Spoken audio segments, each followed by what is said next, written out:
Assalamualaikum warahmatullahi wabarakatuh. Selamat datang di channel Sunyi Memanggil, tempat di mana kisah-kisah yang terkubur kembali bangkit dalam kegelapan malam. Sebelum cerita dimulai, pastikan kalian sudah menekan tombol like, tulis komentar kalian di bawah tentang kejadian paling menyeramkan yang pernah kalian alami.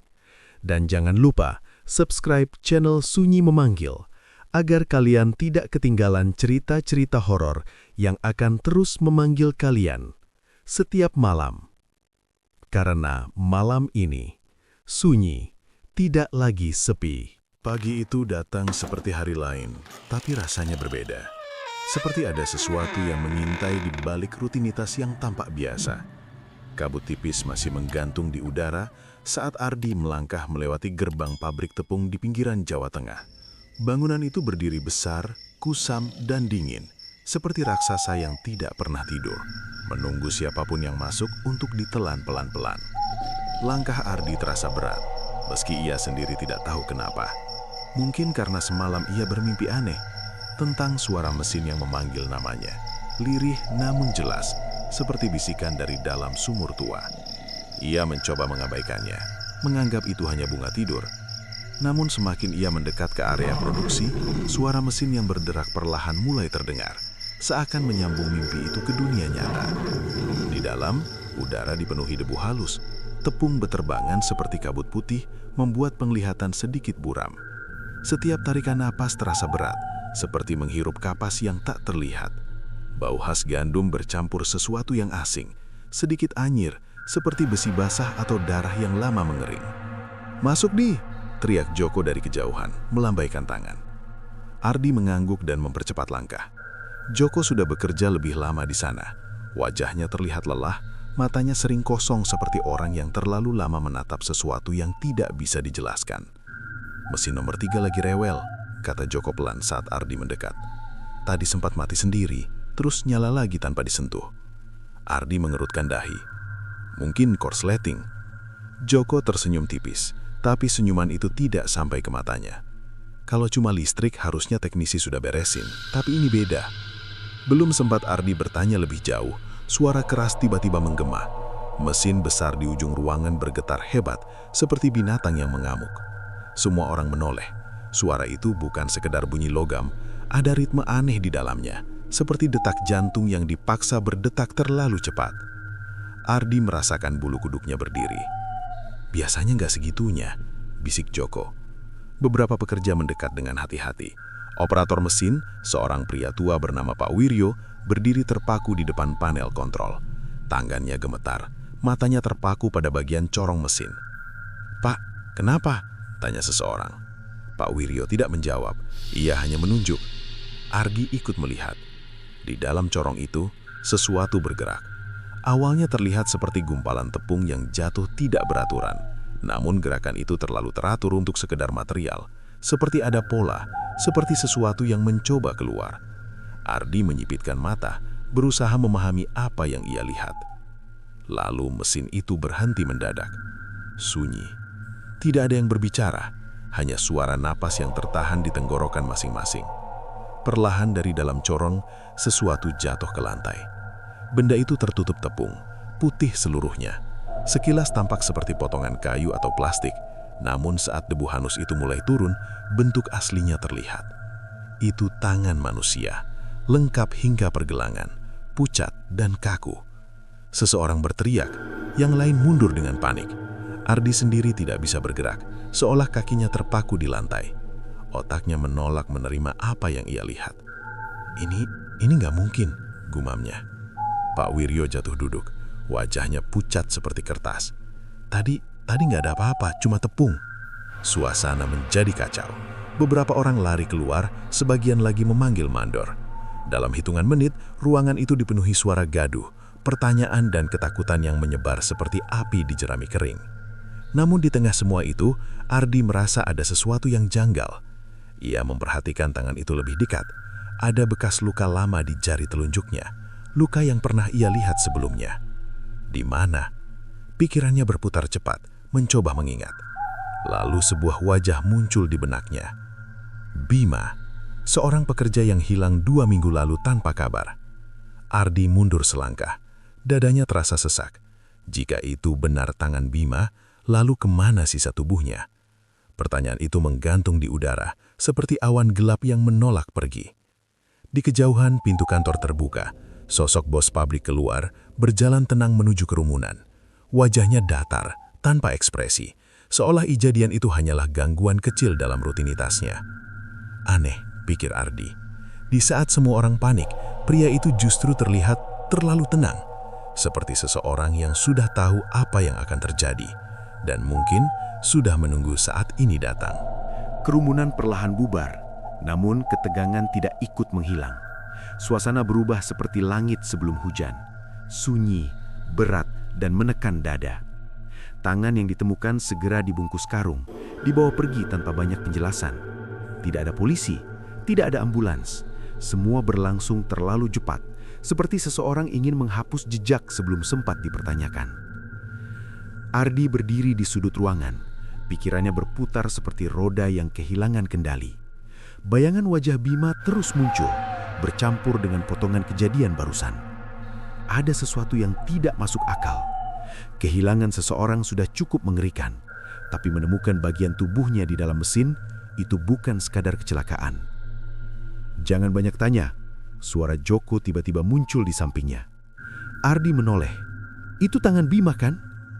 Joko diam sejenak, tatapannya kosong, seperti seseorang yang sudah terlalu sering menyimpan rahasia. Kamu masih baru, di sini banyak hal yang lebih baik tidak kamu tahu. Kalimat itu terdengar seperti peringatan, bukan nasihat. Sebelum Ardi sempat membalas, suara langkah berat terdengar dari arah kantor. Bos pabrik mendekat, diikuti mandor dan 2 pria asing berpakaian hitam. Kehadiran mereka membuat udara terasa lebih dingin, seperti bayangan awan yang menutup matahari tanpa suara. Semua kembali kerja, kata bos itu singkat. Nada suaranya datar, tanpa emosi, seperti membaca laporan angka, bukan menanggapi kejadian mengerikan. Tidak ada penjelasan, tidak ada rasa khawatir, hanya perintah. Aneh. Ardi memperhatikan wajah pria itu. Kulitnya tampak halus untuk usia yang seharusnya tidak lagi muda. Matanya tajam, namun kosong, seperti cermin yang tidak memantulkan apapun. Ia berdiri tegak, seolah tidak ada beban di pundaknya. Padahal, seseorang baru saja kehilangan bagian tubuh di tempatnya. Pekerjaan kembali berjalan, namun ritmenya terasa berbeda. Mesin tetap berputar, tapi bunyinya kini seperti bisikan panjang yang tidak bisa dipahami. Setiap dentuman terdengar lebih keras, setiap getaran terasa lebih dekat. Ardi mencoba fokus, namun pikirannya terus tertarik ke arah mesin nomor 3. Sesuatu di sana belum selesai. Menjelang siang, ia memutuskan menjauh sejenak. Alasannya sederhana, mengambil alat di gudang belakang. Namun langkahnya justru membawa rasa penasaran yang semakin kuat, seperti seseorang yang tahu ada pintu terlarang tapi tetap ingin mengintip isi di baliknya. Gudang itu terletak di bagian paling ujung, terpisah dari area utama. Bangunannya lebih tua, catnya mengelupas, dan pintunya tampak jarang digunakan. Engselnya berderit saat Ardi membukanya. Suara itu memecah kesunyian seperti ranting kering patah di tengah hutan. Di dalam, cahaya redup menyelimuti ruangan. Bau lembab bercampur tepung membuat udara terasa berat. Rak-rak tua berdiri miring, penuh karung dan alat yang sudah berkarat. Namun ada satu hal yang langsung menarik perhatian Ardi. Di dinding belakang, ada pintu kecil. Pintu itu berbeda dari yang lain, lebih tebal dengan kunci besar yang terlihat baru. Permukaannya bersih, kontras dengan sekitarnya yang kusam. Seperti sesuatu yang sengaja disembunyikan di tempat yang seharusnya dilupakan. Ardi mendekat. Tangannya menyentuh gagang pintu itu perlahan. Dingin. Ia mencoba memutar. Tidak bisa. Terkunci rapat. Namun saat ia hendak melepaskan tangan, terdengar suara dari dalam. Pelan, seperti gesekan. Ardi membeku. Ia menahan nafas, mencoba memastikan apa yang dia dengar bukan sekadar imajinasi. Namun suara itu muncul lagi, kali ini lebih jelas, seperti sesuatu yang digeser di lantai. Atau sesuatu yang merangkak. Jantungnya berdetak lebih cepat. "Siapa di dalam?" tanyanya, hampir berbisik. Tidak ada jawaban, hanya sunyi yang terasa semakin pekat. Ardi mundur selangkah, tapi rasa ingin tahunya justru semakin besar. Ia menempelkan telinga ke pintu. Dan saat itulah ia mendengar sesuatu yang membuat darahnya terasa dingin. Suara ketukan, pelan, berulang, seperti seseorang atau sesuatu mengetuk dari dalam. 3 kali, lalu berhenti. Ardi menelan ludah, pikirannya berlari ke berbagai kemungkinan, namun tidak satu pun terasa masuk akal. Jika ada orang di dalam, kenapa dikunci? Jika bukan, lalu apa? Tiba-tiba suara langkah terdengar dari belakang. Ardi menoleh tepat. Mandor berdiri di ambang pintu gudang, menatapnya tajam. "Ngapain di sini?" tanyanya dingin. Ardi mencoba tenang. "Ambil alat, Pak." Mandor tidak langsung menjawab. Tatapannya bergeser ke arah pintu kecil itu, lalu kembali ke Ardi. Ada sesuatu di matanya, bukan sekadar curiga, tapi juga takut. "Tempat itu bukan urusan kamu," katanya pelan. Nada suaranya rendah tapi tegas, seperti garis batas yang tidak boleh dilanggar. Ardi mengangguk meski pikirannya masih tertinggal di balik pintu itu. Saat ia berjalan keluar, ia sempat melirik sekali lagi. Dan dalam sepersekian detik, ia merasa melihat gagang pintu itu bergerak sedikit. Seperti ada yang mencoba membuka dari dalam. Atau seperti sesuatu yang tahu ia sedang mengintip. Di luar, suara mesin kembali terdengar. Namun kini bunyinya tidak lagi sekadar bising. Ada irama aneh di dalamnya, seperti nafas panjang yang dipaksa keluar.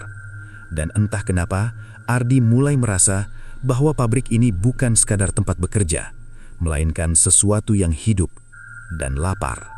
Sore turun perlahan, membawa warna jingga yang redup seperti luka lama yang belum sembuh. Pabrik tetap bekerja tanpa jeda, seolah waktu di dalamnya berjalan dengan aturan berbeda. Bagi Ardi, setiap detik terasa lebih panjang, seperti berjalan di lorong sempit yang tak kunjung menemukan ujung. Pikirannya terus kembali pada pintu kecil di gudang belakang. Suara ketukan itu masih terngiang, seperti gema yang tidak mau hilang. Ia mencoba meyakinkan diri bahwa mungkin hanya pipa longgar atau hewan kecil yang terjebak. Namun logika terasa rapuh, seperti kaca tipis yang retak oleh satu sentuhan kecil. Saat pergantian shift hampir tiba, Ardi memutuskan melakukan sesuatu yang seharusnya tidak ia lakukan. Ia menuju ruang administrasi. Ruangan itu terletak di sisi kantor utama, jarang dikunjungi pekerja biasa. Pintu setengah terbuka, lampu di dalam menyala temaram. Suasana di sana berbeda, lebih rapi, lebih tenang, namun justru terasa asing, seperti senyap di rumah kosong yang terlalu lama ditinggalkan. Ardi masuk perlahan. Di atas meja terdapat tumpukan berkas, sebagian tersusun rapi, sebagian lagi terlihat seperti baru saja diperiksa. Ia mendekat, matanya menyapu daftar nama yang tertulis di beberapa lembar. Daftar karyawan. Tangannya bergerak cepat, membalik halaman demi halaman.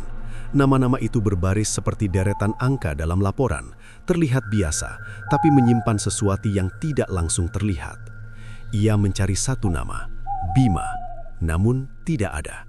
Ardi berhenti, nafasnya tertahan. Ia yakin Bima pernah tercatat di sini.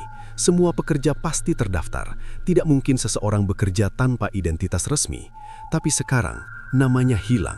Bukan dicoret, bukan ditandai, melainkan benar-benar tidak pernah ada, seperti seseorang menghapus jejaknya dari dunia. Mustahil, gumam Ardi pelan. Ia membuka berkas lain, daftar lama, arsip bulan sebelumnya. Tangannya mulai gemetar saat ia menemukan pola yang sama. Beberapa nama hilang, tidak banyak, tapi cukup untuk membuatnya sadar bahwa ini bukan kebetulan. Nama-nama itu menghilang seperti bintang yang padam di langit, tanpa suara, tanpa peringatan, hanya meninggalkan ruang kosong yang sulit dijelaskan. Ardi menelan ludah. Jika nama bisa dihapus semudah itu, maka keberadaan seseorang di tempat ini sama rapuhnya, seperti debu yang berterbangan di udara. Tiba-tiba, suara pintu berderit terdengar dari belakang. Ardi menoleh cepat. Joko berdiri di sana, wajahnya tegang. "Kamu nyari apa?" tanyanya pelan. Ardi ragu sejenak, lalu mengangkat berkas di tangannya. Nama Bima nggak ada. Joko menatapnya lama, seperti menimbang sesuatu. Lalu ia melangkah masuk, menutup pintu perlahan. Di sini, orang nggak benar-benar hilang, katanya akhirnya. Mereka cuma diganti. Ardi mengernyit. Diganti? Joko mengangguk pelan. Kamu sadar nggak? Tiap ada yang pergi, selalu ada orang baru masuk dalam waktu dekat. Ardi terdiam. Ia mengingat hari pertama datang, lowongan kerja dibuka lebar, prosesnya cepat, hampir terlalu mudah. Saat itu ia merasa beruntung. Sekarang, perasaan itu berubah. Seperti seseorang yang menyadari bahwa keberuntungannya dibangun di atas sesuatu yang salah. Terus, tangan itu, kata Ardi. Joko tidak langsung menjawab. Ia menatap lantai, seolah mencari keberanian di sana. Itu bukan kecelakaan, katanya lirih. Itu bagian dari sesuatu yang lebih besar. Ruangan terasa semakin sempit. Ardi bisa merasakan detak jantungnya sendiri, keras dan cepat, seperti drum yang dipukul tanpa henti. Sesuatu seperti apa? Joko mengangkat kepala. Matanya kini terlihat berbeda, lebih tajam, tapi juga lebih lelah. Perjanjian, jawabnya. Satu kata itu jatuh seperti batu ke dalam air tenang, menciptakan gelombang yang menyebar ke segala arah. Perjanjian apa? Joko membuka laci meja, mengeluarkan selembar kertas tua. Warnanya kekuningan, pinggirannya rapuh, tulisan di atasnya tampak pudar, tapi masih bisa dibaca. Ardi mendekat. Di atas meja, terdapat kalimat ditulis dengan tinta merah. Tulisan itu tidak rapi, seperti ditulis dengan tangan yang gemetar. Yang memberi akan menerima, yang menolak akan diambil. Ardi merasakan dingin menjalar di punggungnya. Apa maksudnya? Tanyanya pelan. Joko menatapnya lurus. Setiap orang yang kerja di sini sudah jadi bagian dari perjanjian itu, katanya. Cepat atau lambat, mereka harus memberi sesuatu. Ardi menelan ludah. Memberi apa? Joko tidak menjawab, namun bayangan tangan di lantai tadi kembali muncul di kepala Ardi. Jawabannya sudah jelas, dan itu membuat segalanya terasa jauh lebih mengerikan. Tiba-tiba, lampu ruangan berkedip. Sekali, dua kali, lalu padam, gelap. Dalam kegelapan itu, suara mesin terdengar lebih jelas, lebih dekat, lebih hidup. Ardi menahan nafas, dan di tengah suara itu, ia mendengar sesuatu yang lain, bisikan, pelan, memanggil namanya, Ardi. Ia bermengku, suara itu bukan dari luar, bukan dari mesin, melainkan dari dalam ruangan, atau lebih tepatnya, dari belakangnya. Gelap menelan ruangan seperti tinta yang tumpah di atas kertas. Ardi tidak berani bergerak. Nafasnya tertahan, tubuhnya kaku, seperti mangsa yang sadar sedang diawasi. Bisikan itu masih terasa dekat, tipis namun tajam, seperti angin yang membawa suara dari tempat yang tidak terlihat. Ardi. Suara itu mengulang, lebih jelas. Joko langsung berdiri, kursinya bergeser kasar, memecah kesunyian. Kita harus keluar, katanya cepat, hampir berbisik tapi penuh tekanan. Ardi tidak menunggu. Mereka bergerak menuju pintu, meraba dalam gelap. Tangan Ardi menyentuh dinding, dingin dan lembab, seperti kulit batu yang menyimpan rahasia lama. Ia merasakan sesuatu yang aneh. Permukaan itu tidak rata, seperti ada bekas goresan. Saat lampu tiba-tiba menyala kembali, keduanya refleks menoleh. Di dinding sebelah kanan terlihat jelas guratan panjang, bukan retakan biasa. Garis-garis itu tampak acak, namun jika diperhatikan lebih lama, ada pola di dalamnya. Seperti tulisan. Ardi mendekat perlahan. Debu tipis menempel di permukaan, namun beberapa bagian tampak lebih bersih, seolah baru saja disentuh. Ia mengusapnya pelan. Tulisan itu muncul. Nama-nama. Banyak sekali. Ditorehkan dengan cara kasar, tidak rapi, seperti seseorang mengukirnya dengan benda tajam sambil terburu-buru. Setiap baris berisi satu nama. Sebagian sudah pudar, sebagian lain masih terlihat jelas. Ardi membaca satu persatu, dan jantungnya terasa jatuh saat menemukan satu nama yang sangat ia kenal. Bima. Nama itu ada di sana. Diukir dengan dalam, lebih dalam dari yang lain, seperti seseorang ingin memastikan namanya tidak akan hilang lagi. Ini, suara Ardi serak.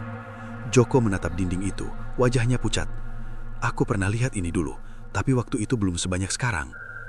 Kenapa ada di sini? Tanya Ardi. Joko mengeleng pelan. Mungkin supaya mereka tetap diingat. Kalimat itu terdengar aneh. Jika benar ingin diingat, kenapa tidak dicatat di berkas resmi? Kenapa justru disembunyikan di balik dinding ruang yang jarang dimasuki? Ardi mundur selangkah. Pikirannya berlari, mencoba menyusun potongan yang semakin tidak masuk akal. Nama dihapus dari daftar, namun diukir di dinding. Seperti ada dua dunia berbeda di dalam pabrik ini. Satu yang terlihat, satu lagi yang sengaja disembunyikan.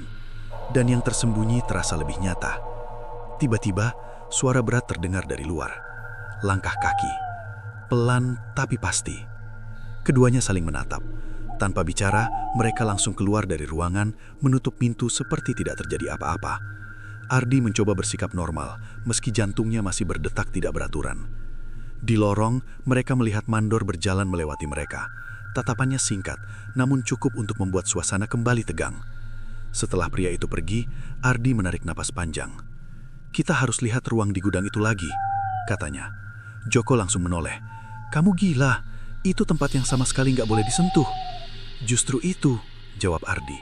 "Semua ini nyambing. Nama dihapus, tapi ada di dinding. Tangan muncul di mesin, dan ada sesuatu di balik pintu itu." Joko terdiam. Seperti orang yang tahu bahaya di depan mata, tapi juga sadar bahwa menghindar tidak akan menyelesaikan apapun. "Aku ikut," katanya akhirnya. Malam datang lebih cepat dari biasanya. Langit di luar gelap tanpa bintang, seperti ditutup sesuatu yang tidak terlihat. Lampu pabrik menjadi satu-satunya sumber cahaya, menciptakan bayangan panjang yang bergerak mengikuti langkah. Ardi dan Joko berjalan menuju gudang belakang. Setiap langkah terasa seperti mendekati sesuatu yang seharusnya tidak disentuh. Udara semakin dingin, lebih pekat, seperti ruang itu menyimpan nafas yang terlalu lama ditahan. Saat mereka sampai di depan pintu gudang, Ardi berhenti sejenak. Tangannya sedikit gemetar. Namun kali ini bukan karena ragu, melainkan karena ia mulai sadar. Apapun yang ada di dalam mungkin akan mengubah segalanya. Ia membuka pintu perlahan. Deritnya terdengar lebih panjang, lebih tajam. Mereka masuk. Cahaya dari luar hanya cukup menerangi sebagian ruangan. Sisanya tenggelam dalam bayangan. Rak-rak tua berdiri diam, seperti saksi yang tidak bisa berbicara. Dan di ujung sana, pintu kecil itu masih ada. Namun kali ini, tidak tertutup rapat. Sedikit terbuka. Celah tipis menganga seperti mulut yang menunggu sesuatu masuk. Ardi menelan ludah. Ia melangkah mendekat. Setiap langkah terasa berat, seperti berjalan di atas lumpur yang menahan kaki. Dari dalam celah itu terdengar suara. Bukan ketukan lagi, melainkan sesuatu yang lebih jelas. Suara gesekan dan tarikan nafas. Pelan, panjang, seperti seseorang yang baru saja bangun dari tidur yang sangat lama. Ardi berhenti tepat di depan pintu. Tangannya terangkat pelan. Joko di belakangnya tidak bergerak, hanya menatap dengan wajah tegang. "Jangan," bisiknya. Namun kata itu terlambat. Ardi sudah menyentuh pintu itu dan mendorongnya sedikit lebih lebar. Cahaya redup masuk ke dalam, memperlihatkan sebagian isi ruangan, lantai, dinding, dan sesuatu di sudut. Sesuatu yang bergerak. Ardi menyipitkan mata, lalu ia melihatnya. Sosok manusia, duduk membungkuk, tubuhnya kurus, kotor dan penuh luka. Namun yang membuat Ardi membeku bukan itu, melainkan bagian lengannya. Kosong, tanpa tangan. Dan saat sosok itu perlahan mengangkat kepala, wajahnya terlihat pucat, mata cekung, namun masih hidup, masih sadar, dan bibirnya bergerak pelan. "Mereka belum selesai." Kata-kata itu menggantung di udara seperti kabut yang enggan hilang. Ardi tidak langsung bergerak. Tubuhnya terasa berat, seolah lantai di bawahnya berubah menjadi lumpur yang menahan setiap langkah. Sosok di sudut ruangan itu masih menatap. Napasnya terdengar kasar, seperti orang yang dipaksa bertahan di antara hidup dan putus asa. Joko mundur satu langkah. Wajahnya tegang, matanya melebar. "Kita harus pergi," bisiknya. Suaranya bergetar seperti daun tersapu angin. Namun Ardi tidak bisa. Ada sesuatu dalam tatapan pria itu, bukan sekedar ketakutan, melainkan permohonan yang dalam, seperti seseorang yang tenggelam dan melihat satu-satunya tangan yang bisa menariknya keluar. "Siapa kamu?" tanya Ardi pelan. Pria itu membuka mulut, tapi suaranya serak, hampir tidak keluar. Ardi mendekat sedikit, meski instingnya berteriak untuk menjauh. Bau di dalam ruangan itu menusuk, campuran darah kering, keringat, dan sesuatu yang membusuk perlahan. "Aku, Raka," jawabnya akhirnya. Nama itu asing bagi Ardi, namun tidak bagi Joko. Pria di belakangnya langsung membeku, napasnya tercekat. "Raka, kamu hilang 3 bulan lalu." Raka tersenyum tipis, senyum yang tidak membawa kelegaan, melainkan luka yang lebih dalam. "Mereka bilang aku kecelakaan ya." Ardi menelan ludah. Tidak ada yang pernah menjelaskan secara rinci, hanya kabar singkat yang cepat dilupakan. "Kamu dikunci di sini?" tanya Ardi. Raka menggeleng lemah. "Bukan cuma di sini, ini cuma tempat menunggu." Kalimat itu terasa aneh, seperti teka-teki yang belum lengkap. Ardi memperhatikan lengannya, bagian kanan kosong, hanya tersisa bekas luka yang sudah mengering. Namun yang lebih mengganggu adalah cara ia duduk. Posisinya tidak nyaman, seperti seseorang yang terlalu lama berada di tempat yang sama. "Kenapa tanganmu?" suara Ardi mengecil. Raka menunduk, napasnya berat. "Diambil." Satu kata itu jatuh seperti batu. "Diambil?" ulang Ardi. Raka mengangguk pelan. "Bukan sekali, bukan cuma aku." Ia mengangkat kepala lagi, matanya menatap lurus ke arah Ardi. Ada sesuatu di sana, bukan sekedar rasa sakit, tapi juga ketakutan yang lebih dalam, seperti seseorang yang tahu bahwa penderitaan ini belum selesai. "Mereka butuh itu buat terus jalan." "Siapa?" tanya Ardi cepat. Raka tidak langsung menjawab, ia hanya menoleh ke arah pintu, seperti memastikan tidak ada yang mendengar. "Bos dan sesuatu di bawah," katanya lirih. Joko menggigit bibirnya. "Aku bilang kan, ini bukan tempat biasa." Ardi mengabaikan itu, pikirannya fokus pada satu hal. "Sesuatu di bawah?" Raka tertawa kecil, suara itu kering tanpa rasa senang. "Kamu kira mesin itu cuma mesin?" Ruangan terasa semakin sempit. Ardi mengingat suara mesin yang seperti bernapas, getaran yang terasa hidup, dan tangan yang keluar dari dalamnya. Semua itu mulai membentuk satu gambaran yang lebih gelap. "Itu bukan alat produksi," lanjut Raka. "Itu tempat makan." Kata itu membuat udara terasa lebih dingin. "Makan?" ulang Ardi. Raka mengangguk pelan. "Tangan itu cuma awal. Kalau mereka berhenti kasih, sesuatu yang lebih besar bakal bangun." Joko mundur lagi, kali ini lebih jauh, seperti ingin menjaga jarak dari kebenaran yang mulai terlihat. "Kenapa kamu masih hidup?" tanya Ardi. Raka menatapnya lama. "Karena aku belum selesai dipakai." Jawaban itu sederhana, tapi terasa seperti pisau yang menusuk pelan. Ardi merasakan perutnya mual. "Dipakai? Untuk apa?" Raka tidak langsung menjawab. Ia menggerakkan bahunya sedikit, seolah berusaha duduk lebih tegak. Wajahnya menegang, seperti menahan sesuatu. "Setiap orang punya giliran," katanya pelan. "Tangan, kaki, atau lebih." Kalimatnya terputus, napasnya memburu. Ardi mulai memahami, ini bukan tentang satu korban. Ini tentang sistem, seperti roda yang terus berputar, menggiling siapapun yang ada di dalamnya. "Dan kalau giliranmu datang," lanjut Raka, suaranya semakin pelan, "kamu gak bisa nolak."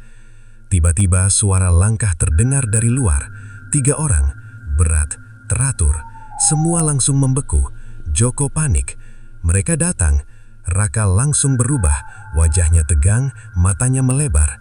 "Tutup pintu, cepat." Ardi refleks mendorong pintu kembali. Celah itu mengecil, lalu tertutup rapat. Ia memutar kunci seadanya, meski tidak yakin itu cukup. Langkah di luar semakin dekat, setiap dentuman terasa seperti palu yang memukul dada. Ardi dan Joko berdiri diam saat pintu gudang terbuka. Mandor masuk, diikuti 2 pria berpakaian gelap. Tatapan mereka langsung menyapu ruangan, berhenti sejenak di arah pintu kecil, lalu ke Ardi. "Kalian di sini lagi," kata Mandor datar. Ardi mencoba menyapu tipis. "Ambil alat, Pak." Mandor tidak langsung menjawab. Ia berlangkah pelan, sepatunya berderak di lantai. Suasana terasa seperti tali yang ditarik semakin kencang. "Besok pagi, kamu pindah ke mesin nomor 3. Dunia Ardi seperti berhenti sejenak. "Mesin itu, tempat tangan ditemukan." "Kenapa saya?" tanya Ardi berusaha tetap tenang. Mandor menatapnya lurus. "Karena kamu berikutnya." Kalimat itu tidak diucapkan, namun entah kenapa Ardi bisa merasakannya, seperti pesan yang tidak perlu suara untuk dipahami. Perintah Jawab mandor singkat. Ia berbalik, memberi isyarat kepada dua pria di belakangnya. Mereka keluar tanpa berkata apa-apa. Pintu gudang kembali tertutup. Sunyi. Namun kali ini bukan sunyi yang tenang, melainkan sunyi yang menunggu sesuatu terjadi. Ardi berdiri diam, pikirannya kosong. Namun satu hal terasa jelas. Ia sudah masuk terlalu jauh. Dan sekarang pabrik itu mulai memilihnya. Malam terasa lebih panjang dari biasanya. Ardi duduk di ranjang tipis di mes karyawan, menatap langit-langit yang retak seperti peta yang tidak pernah selesai digambar. Lampu redup menggantung di atas, berayun pelan, menciptakan bayangan yang bergerak seperti sesuatu yang hidup. Ia tidak bisa tidur. Setiap kali memejamkan mata, bayangan tangan itu muncul lagi. Disusul wajah Raka, lalu suara mesin yang bernafas seperti makhluk besar yang lapar. Semua bercampur, berputar, dan menekan pikirannya seperti gelombang yang datang tanpa jeda. Mesin nomor 3. Kata itu terus terngiang, seperti lonceng yang berdentang di kepala, mengingatkan bahwa sesuatu akan terjadi, sesuatu yang tidak bisa dihindari. Di sudut ruangan, Joko duduk diam, punggungnya bersandar ke dinding, wajahnya pucat. Ia tidak banyak bicara sejak mereka keluar dari gudang. Matanya kosong, seperti seseorang yang sudah melihat terlalu banyak. "Kita harus keluar dari sini," kata Ardi akhirnya. Joko tertawa pelan, suaranya kering. "Kalau semudah itu, aku udah lama pergi." Ardi menatapnya. "Kenapa enggak?" Joko tidak langsung menjawab. Ia mengangkat tangan kirinya perlahan. Di pergelangannya ada bekas luka melingkar, tipis, namun jelas, seperti bekas sesuatu yang pernah mengikat atau menahan. "Aku pernah coba," katanya, 2 tahun lalu. Ardi mengerutkan dahi. "Terus?" Joko menatap luka itu. "Aku sampai gerbang, tinggal 1 langkah lagi keluar. Tapi tiba-tiba aku nggak bisa gerak." "Kenapa?" Joko menggeleng. "Bukan karena takut, tapi badan ini kayak bukan milik sendiri, seperti ada yang narik dari dalam." Ardi merasakan dingin menjalar di punggungnya. "Sejak itu," lanjut Joko, "aku ngerti, kita nggak benar-benar bebas di sini." Kalimat itu menggantung, berat seperti batu yang jatuh ke dasar sumur. Ardi menggenggam tangan. "Kalau gitu, kita hancurin aja semuanya. Mesin itu, pabrik ini, dan kamu pikir bakal selesai?" Potong Joko cepat. Sunyi. Ini bukan cuma bangunan. Ini sesuatu yang sudah hidup lama. Kita cuma bagian kecil di dalamnya. Ardi terdiam. Pikirannya menolak, tapi kenyataan yang ia lihat tidak bisa dibantah. Pabrik itu seperti tubuh besar. Mesin adalah jantungnya, dan para pekerja darah yang terus mengalir, memberi hidup. Tanpa mereka, sesuatu di dalam mungkin akan berhenti, atau justru bangun sepenuhnya. Jam dinding berdetak pelan. Setiap detik terasa seperti hitungan mundur. Ardi bangkit berdiri. Ia berjalan ke jendela, membuka sedikit. Udara malam masuk, dingin dan lembab, seperti nafas dari tanah yang terlalu lama tertutup. Dari kejauhan, suara mesin masih terdengar. Tidak keras, namun cukup jelas. Seperti detak yang tidak pernah berhenti. "Aku nggak mau nunggu," kata Ardi pelan. "Kalau memang ada giliran, aku harus tahu kapan dan gimana itu terjadi." Joko menatapnya lama. "Kamu mau ngapain?" Ardi menoleh. Matanya kini lebih tajam. "Kita kembali ke sana." "Sekarang?" "Sekarang." Joko ragu. Namun akhirnya ia berdiri. Mereka keluar dari mes tanpa suara. Langkah mereka pelan, hati-hati, seperti bayangan yang tidak ingin terlihat. Pabrik di malam hari terasa berbeda. Lebih sunyi, lebih gelap, namun juga lebih hidup. Lampu-lampu redup menciptakan lorong panjang yang terasa seperti jalan tanpa ujung. Setiap sudut tampak menyimpan sesuatu. Setiap bayangan terlihat seperti bisa bergerak kapan saja. Mereka menuju area produksi. Mesin nomor 3. Semakin dekat, suara itu semakin jelas. Bukan sekedar bunyi logam. Ada ritme di dalamnya, seperti nafas, seperti sesuatu yang menunggu. Ardi berhenti beberapa langkah dari mesin itu. Besar, tinggi, dan kini terasa berbeda. Permukaannya bergetar halus, seperti kulit yang merespon sentuhan. Cahaya lampu memantul di badannya, menciptakan kesan basah, meski tidak ada air. Joko berdiri di belakangnya. Jangan terlalu dekat. Namun, Ardi melangkah maju. Pelan, hati-hati, seperti mendekati hewan buas yang sedang tidur. Tangannya terangkat, ragu, namun akhirnya menyentuh permukaan mesin itu. Dingin. Tapi di bawah dingin itu, ada sesuatu. Getaran, halus, teratur, seperti denyut nadi. Ardi langsung menarik tangannya. Ini hidup, bisiknya. Tiba-tiba, mesin itu bergetar lebih kuat. Suara di dalamnya berubah. Lebih dalam, lebih berat, seperti sesuatu yang terbangun. Joko mundur. Cukup. Namun terlambat. Dari dalam corong, terdengar suara. Gesekan. Lalu, sesuatu muncul. Pelan. Putih. Tertutup tepung.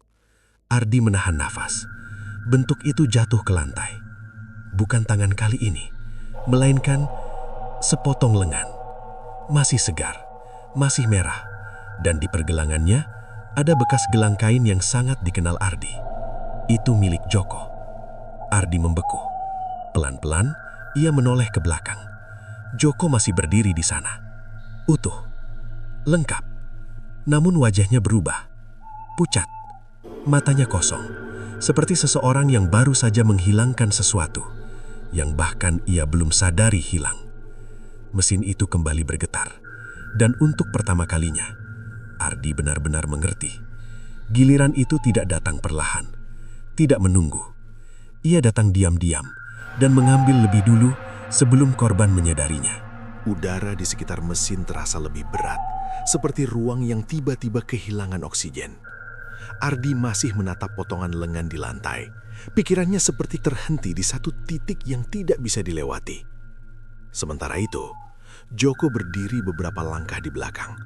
Diam, membeku, seperti patung yang lupa bagaimana cara hidup. Suara Ardi lirih. Tidak ada jawaban. Ardi perlahan mendekat. Setiap langkah terasa seperti berjalan di atas kaca tipis yang siap pecah kapan saja. Ia berhenti tepat di depan Joko. Tanganmu? Joko menunduk. Pelan, seolah baru sadar tubuhnya sendiri. Ia mengangkat lengan kanannya. Masih ada. Utuh, lengkap. Namun sesuatu terasa salah. Gerakannya kaku, tidak alami, seperti benda yang ditempel, bukan bagian dari dirinya sendiri. Aku masih ada, bisiknya.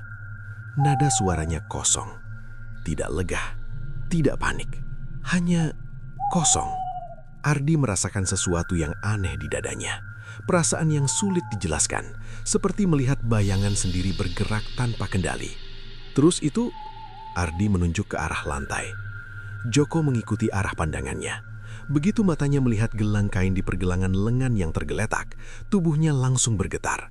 Nafasnya tersendat. Itu punyaku, katanya pelan. Sunyi. Mesin di belakang mereka masih berdengung pelan, seperti binatang yang sedang mengunyah sesuatu dengan sabar. Ardi menelan ludah. Tapi tanganmu masih ada. Kalimat itu terdengar tidak masuk akal bahkan saat diucapkan. Dua hal yang bertentangan berdiri di depan mata. Dan keduanya nyata. Joko mundur satu langkah, lalu dua. Wajahnya mulai berubah. Bukan karena luka, tapi karena kesadaran yang perlahan datang, seperti kabut yang membuka sesuatu yang seharusnya tidak terlihat. Aku nggak ngerasa apa-apa, gumamnya. Itu yang paling mengerikan. Tidak ada rasa sakit, tidak ada darah, tidak ada peringatan. Seperti sesuatu diambil, bukan dari tubuh, tapi dari keberadaan itu sendiri. Ardi tiba-tiba teringat kata-kata Raka. Mereka nggak selalu ambil yang terlihat. Dada Ardi terasa sesak. Coba genggam sesuatu, katanya cepat. Joko mengangguk pelan. Ia meraih sebuah baut kecil di lantai. Jarinya menutup, mencoba menggenggam. Namun baut itu jatuh. Tangannya tidak merespon dengan benar. Seperti ada jeda antara perintah dan gerakan. Seperti sinyal yang terputus. Aku nggak bisa. Suaranya mulai bergetar. Ardi mendekat lagi. Kali ini lebih dekat. Ia memegang pergelangan tangan Joko. Dingin. Terlalu dingin. Seperti menyentuh benda mati yang masih meniru bentuk hidup. "Ini bukan tanganmu lagi," bisik Ardi. Kalimat itu seperti memukul sesuatu dalam diri Joko. Matanya melebar, nafasnya memburu. Jadi, yang diambil, ia berhenti, tidak sanggup melanjutkan. Ardi mengangguk pelan. Bukan fisik, tapi hak atas tubuh itu sendiri. Mesin itu tidak sekedar memotong, ia mengganti. Mengambil kendali sedikit demi sedikit, seperti pencuri yang tidak meninggalkan jejak. Joko tiba-tiba tertawa. Pendek, tidak wajar. Aneh ya, aku masih berdiri, masih bisa jalan. Tapi ini bukan aku lagi. Tawanya berhenti, digantikan oleh keheningan yang lebih menakutkan. Kalau begini terus, lanjutnya, lama-lama, apa yang tersisa dari kita? Pertanyaan itu menggantung, seperti bayangan yang tidak punya bentuk jelas. Ardi tidak punya jawaban, namun ia tahu, ini baru awal. Tiba-tiba, mesin itu kembali bergetar, lebih kuat, lebih cepat, seperti merespon sesuatu. Lampu di atas mereka berkedip, sekali, dua kali, lalu stabil kembali. Namun suasana sudah berubah. Ardi merasakan sesuatu, seperti ada yang memperhatikan. Dari dalam mesin, dari dalam pabrik, dari tempat yang tidak bisa dilihat. Suara Joko pelan. Ardi menoleh. Aku ngerasa. Joko berhenti, mencoba mencari kata. Seperti ada yang narik dari dalam sini. Ia menekan dadanya. Seperti aku dipanggil. Ardi langsung meraih bahunya. Jangan dengerin. Namun Joko menggeleng. Aku nggak mau. Tapi ini bukan suara. Ini kayak dorongan. Ia melangkah maju.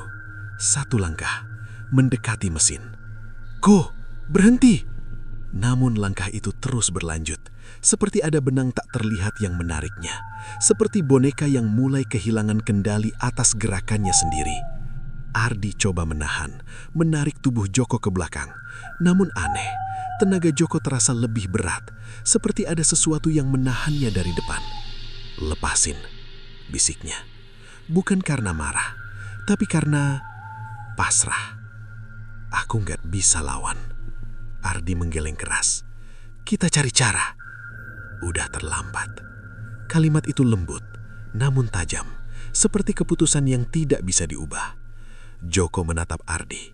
Untuk pertama kalinya sejak tadi, matanya kembali hidup. Namun bukan karena harapan, melainkan karena kesadaran yang perlahan datang. Seperti kabut yang membuka sesuatu yang seharusnya tidak terlihat. Kalau aku mulai berubah, jangan tunggu, katanya. Pergi. Ardi diam, tidak bergerak, tidak menjawab. Karena dalam hatinya ia tahu, ia tidak akan pergi. Mesin itu berdengung lebih keras, dan di dalamnya, sesuatu mulai bangun. Menunggu bagian berikutnya, menunggu giliran berikutnya. Dan kali ini, Ardi mulai merasa namanya sudah disebut. Langkah Joko terhenti tepat di depan mesin, namun tubuhnya masih condong ke depan, seperti besi yang tertarik magnet. Ardi memegang bahunya erat, menahan dorongan tak terlihat yang terus menariknya. "Lawanku," bisik Ardi. Joko menggeleng pelan, napasnya pendek, seperti orang yang berlari tanpa bergerak. Bukan dari luar, ini dari dalam. Kalimat itu membuat Ardi sadar, yang menarik Joko bukan mesin itu sendiri, melainkan sesuatu yang sudah masuk ke tubuhnya. Seperti benih yang ditanam diam-diam, lalu tumbuh tanpa izin. Mesin nomor 3 bergetar lebih kuat. Bunyi logamnya berubah, tidak lagi seperti alat kerja, melainkan seperti dada yang naik turun saat bernapas. Irama itu teratur, berat, dan dalam, mirip detak jantung raksasa yang tersembunyi. Ardi menarik Joko menjauh. Dengan susah payah, akhirnya mereka mundur beberapa langkah. Tarikan itu melemah, namun tidak hilang sepenuhnya. Seperti ombak yang surut, tapi pasti akan kembali. "Kita nggak bisa di sini," kata Ardi tegas. Joko tidak membantah. Wajahnya basah oleh keringat, matanya masih kosong, tapi kakinya mengikuti. Mereka keluar dari area produksi, menyusuri lorong yang panjang. Lampu-lampu di atas berkedip pelan, menciptakan bayangan yang bergerak seperti sesuatu yang mengintai dari sisi lain kenyataan. Langkah mereka cepat, hampir berlari, hingga akhirnya berhenti di dekat tangga menuju bagian bawah pabrik. Tangga itu jarang dipakai. Letaknya tersembunyi, tertutup pintu besi yang biasanya terkunci. Namun malam ini, pintu itu sedikit terbuka. Celah gelap menganga di bawahnya. Ardi menatapnya lama. "Ini jalan kemana?" tanyanya. Joko menarik napas. "Ke bawah, ruang lama. Katanya dulu dipakai waktu pabrik pertama dibangun." "Sekarang?" Joko menggeleng. "Nggak ada yang pernah ke sana lagi." Ardi tidak langsung menjawab, namun pikirannya sudah sampai lebih dulu. Raka pernah bilang, ada sesuatu di bawah. Ardi mendorong pintu itu. Engselnya berbunyi pelan, seperti protes yang sudah lama ditahan. Bau lembab langsung menyambut, tebal dan menusuk, seperti tanah yang tidak pernah tersentuh matahari. Mereka turun. 1 langkah, 2 langkah. Tangga itu sempit dan curam. Dinding di kanan kiri basah, dingin seperti kulit batu yang menyimpan rahasia lama. Setiap pijakan berbunyi, menggema ke bawah seperti suara yang jatuh ke lubang tanpa dasar. Semakin dalam, suara mesin di atas mulai berubah. Tidak menghilang, justru menyatu. Seperti semua mesin itu terhubung pada satu sumber, satu pusat. Dan pusat itu ada di bawah. Ardi berhenti sejenak. Ia merasakan getaran. Bukan dari atas, melainkan dari bawah kakinya. Pelan, berulang, seperti detak jantung. Mereka saling menatap. Tanpa kata, keduanya tahu apapun yang mereka cari ada di sana. Mereka melanjutkan. Akhirnya tangga itu berakhir pada sebuah lorong sempit. Gelap, hanya diterangi cahaya samar dari lampu kecil yang hampir mati. Udara di sana lebih berat, seperti ruang yang terlalu lama tertutup. Di ujung lorong ada ruangan besar. Pintu kayu tua setengah terbuka. Ardi mendekat perlahan. Tangannya menyentuh permukaan pintu. Dingin, namun kali ini bergetar, seperti ada sesuatu di baliknya. Ia mendorong. Pintu terbuka. Dan apa yang terlihat di dalam membuat napasnya hilang seketika. Ruangan itu luas, namun kosong. Hampir. Di tengahnya ada sesuatu yang tidak seharusnya ada. Sebuah struktur besar, berdenyut, berwarna gelap kemerahan. Bentuknya tidak jelas, bukan mesin, bukan daging, tapi perpaduan keduanya. Permukaannya bergerak perlahan, seperti makhluk hidup yang sedang tidur. Dan di sekelilingnya, pipa-pipa besar terhubung ke atas, seperti akar atau pembuluh darah, mengalirkan sesuatu dari tubuh itu ke seluruh pabrik. Ardi masuk ke dalam. Kakinya terasa lemah. Setiap langkah mendekat, suara detak itu semakin jelas. Dum, dum, dum. Seperti jantung. Joko di belakangnya terdiam. Wajahnya pucat. "Itu yang di bawah," bisiknya. Ardi tidak menjawab. Matanya terpaku pada struktur itu. Ia melihat sesuatu bergerak di permukaannya. Tonjolan kecil, berpindah, seperti sesuatu yang coba keluar atau masuk. Tiba-tiba, Ardi menyadari sesuatu yang lebih mengerikan. Di salah satu sisi, ada bagian yang terbuka. Dan di sana, terlihat bentuk yang sangat familiar. Seperti tangan manusia, tapi menyatu dengan struktur itu. Tidak bergerak, tapi masih utuh. Seperti bagian yang sudah menjadi miliknya. Ardi mundur selangkah. Perutnya terasa mual. "Ini bukan mesin," katanya pelan. Joko menggeleng, suaranya hampir tidak terdengar. "Ini sumbernya." Detak itu semakin cepat, lebih kuat, seperti merespon kehadiran mereka. Tiba-tiba salah satu pipa di atas bergetar. Lalu yang lain, suara cairan mengalir terdengar.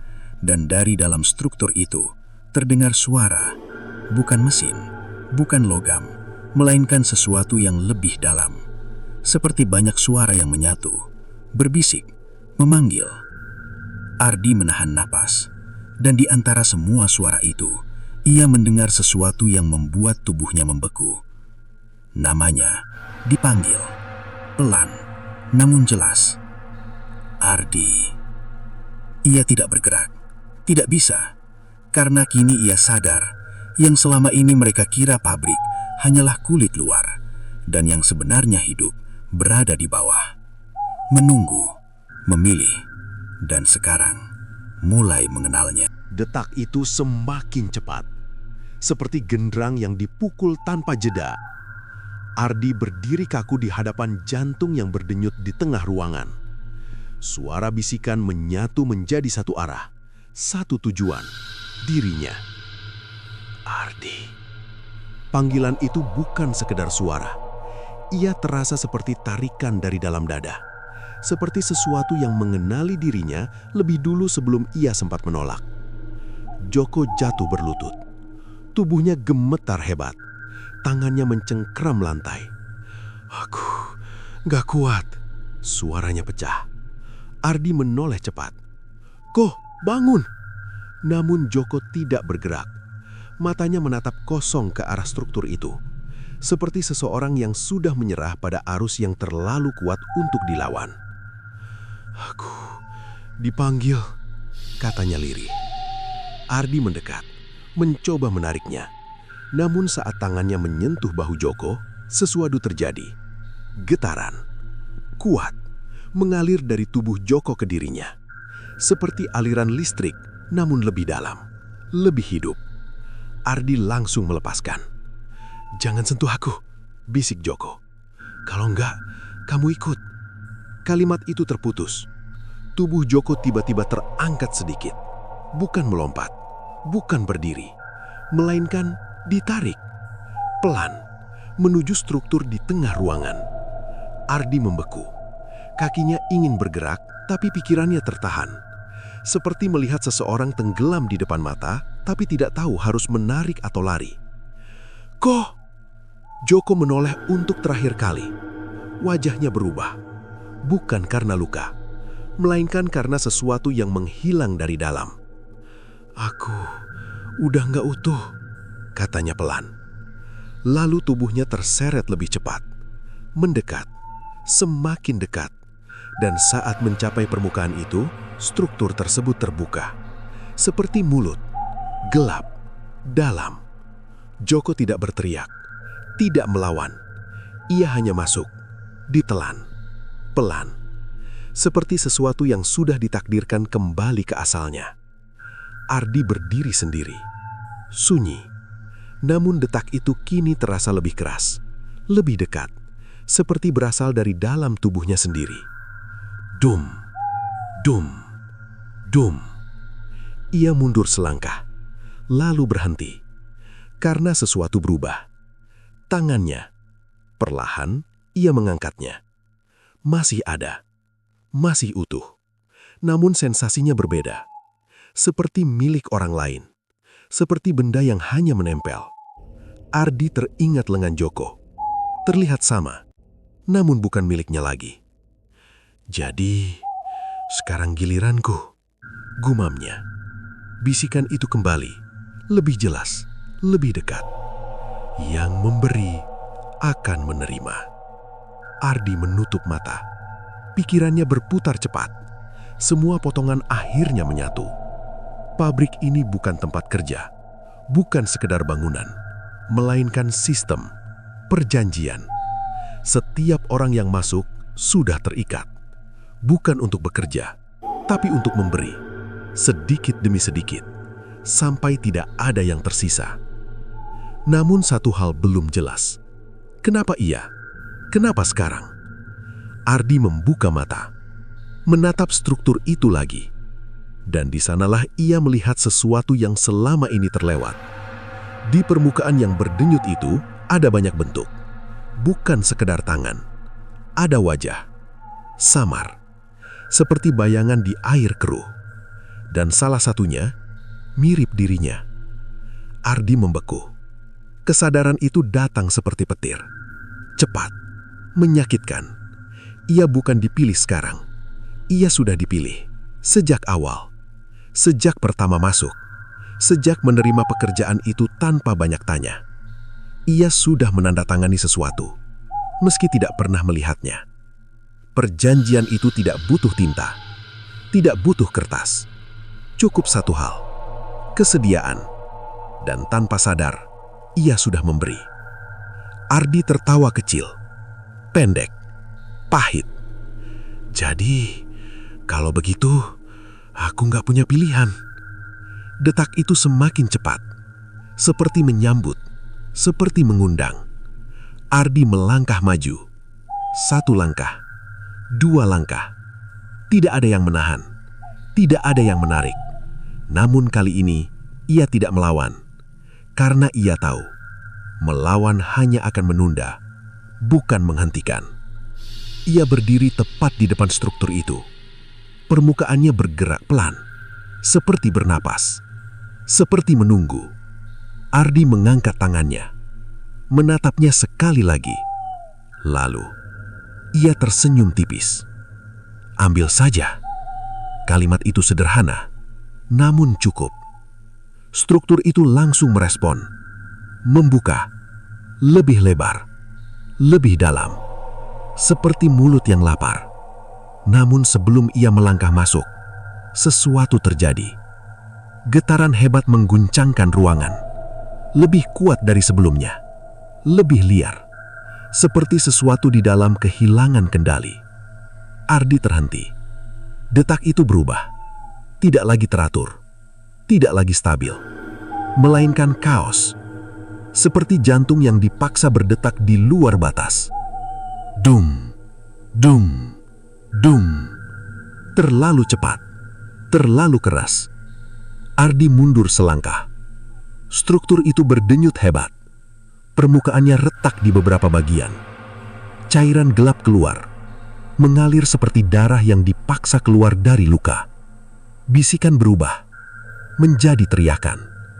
Banyak suara, saling bertabrakan, penuh rasa sakit. Dan di antara semua itu, Ardi mendengar sesuatu yang berbeda. Suara Joko, lemah, namun jelas. Jangan. Ardi membeku. Ia menatap struktur itu. Dan untuk pertama kalinya, ia melihat bukan hanya monster, tapi juga korban. Orang-orang yang masih ada di dalam, terjebak, menjadi bagian dari sesuatu yang tidak pernah mereka pilih sepenuhnya. Ardi geretakkan gigi. Pikirannya berubah. Jika semua ini akan berakhir, maka tidak boleh dengan cara menyerah. Ia melihat ke sekeliling. Pipa-pipa besar terhubung ke atas, seperti urat nadi, mengalirkan kehidupan ke seluruh pabrik.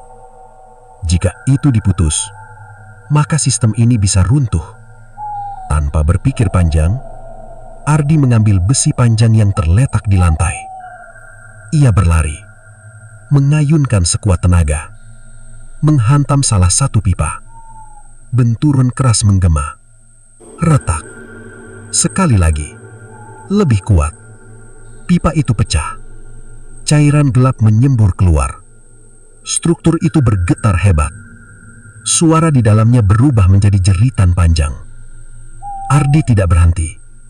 Ia menghantam lagi dan lagi. Satu persatu. Seperti seseorang yang menghancurkan jantung dari dalam. Ruangan mulai runtuh. Langit-langit retak. Debu jatuh seperti hujan. Namun Ardi terus menggebu. Karena kini ia tahu. Ini satu-satunya cara. Detak itu melemah. Melambat. Hingga akhirnya berhenti. Sunyi. Total. Struktur itu diam. Tidak bergerak lagi. Seperti tubuh yang kehilangan nyawa. Ardi jatuh berlutut. Napasnya berat. Tubuhnya gemetar. Namun untuk pertama kalinya, tidak ada bisikan. Tidak ada panggilan. Tidak ada tarikan. Semua hilang. Perlahan, cahaya dari atas mulai masuk. Pabrik di atas berhenti. Mesin mati. Suara hilang. Seperti dunia yang baru saja bangun dari mimpi buruk. Ardi berdiri, menatap struktur yang kini hanya tinggal sisa. Lalu berbalik, melangkah keluar. Setiap langkah terasa ringan, seperti beban yang akhirnya dilepaskan. Namun saat ia mencapai tangga, ia berhenti, menatap tangannya. Masih ada, masih utuh. Namun di pergelangan, muncul garis tipis, seperti bekas ikatan. Dan saat ia menggerakkannya, ada jeda, sangat kecil, hampir tidak terasa, namun cukup untuk membuatnya sadar. Tidak semua yang diambil bisa kembali. Ardi menarik napas panjang, lalu melanjutkan langkahnya ke atas, meninggalkan tempat itu, meninggalkan semuanya, atau setidaknya begitu yang ia pikirkan.